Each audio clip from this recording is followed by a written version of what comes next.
Now, similar to the Galerkin method, there are other methods which suggest different weight functions. For example, Petro-Galerkin method suggests that weight functions cannot be equal to our constituent functions for the ap- approximation to the displacement u of x, right? And this results in a non-symmetric stiffness matrix.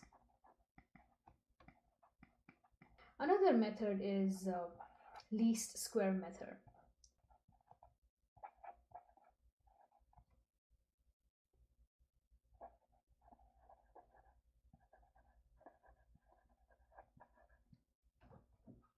And as the name suggests, we are trying to minimize our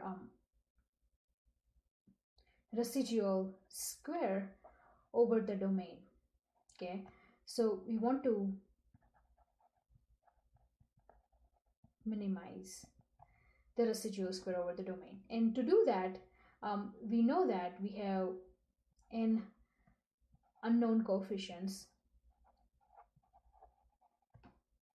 ci's.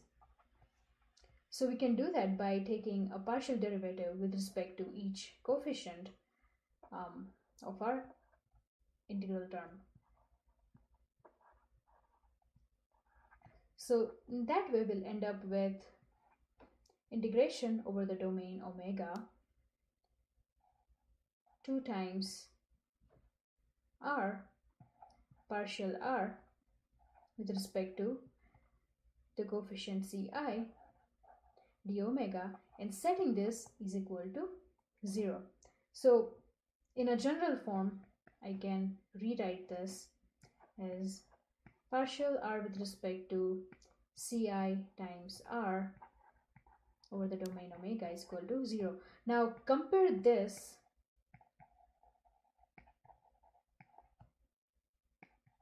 to the integral form.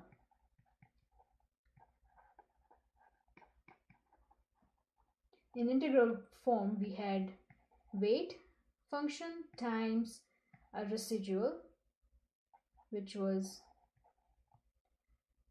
set equal to 0. So it looks pretty similar, right? So in this case, our weight functions are simply the derivative of our residual with respect to the coefficient. Okay, so then we can redefine our weight functions as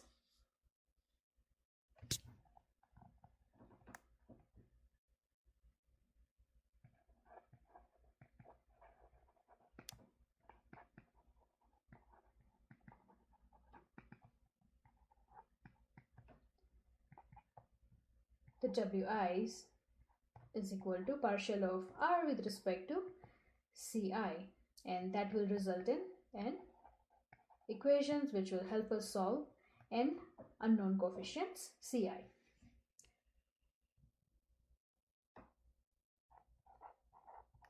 Note here that this equation is not a weak form. Okay, so the least squared method does not represent a weak form. Okay, and if you were to substitute our approximation to the displacement u of x in terms of phi's, you will end up with a term which looks like something like this. After replacing the weight function is equal to partial of r with respect to ci, you will end up with the term which looks like, let's say for ci is equal to c1, we end up with phi1 xx times the residual, which is summation of ci phi xx minus f, the force function dx is equal to 0. So note here that we will need phi's to be twice differentiable. Okay, so hence this is not a weak form. So these functions have to be twice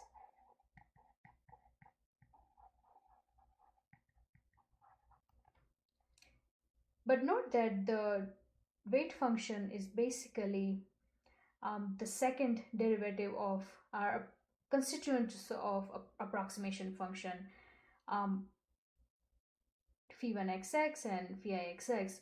So it is very similar to our Galerkin method where phi I was equal to the weight functions and we ended up having a symmetric matrix. So in the method of least squared, we'll also end up having a symmetric matrix, but the differentiability requirement is not relaxed. Okay, so here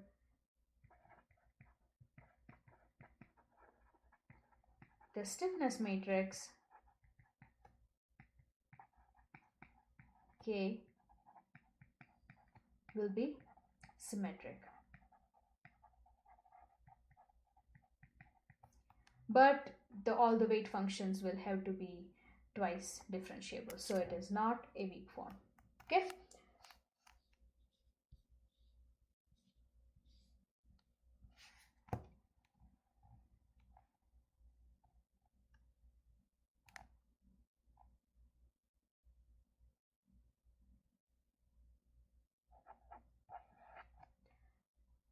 another method is a collocation method.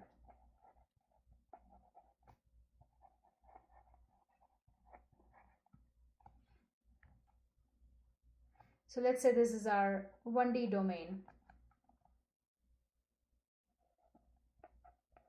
X is equal to 0, x is equal to L, and we are dividing into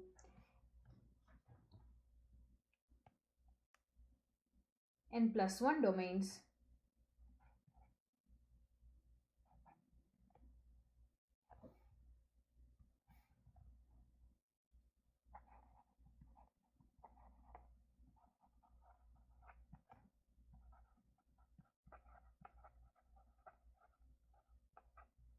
Then the collocation method simply forces a residual at each point xi.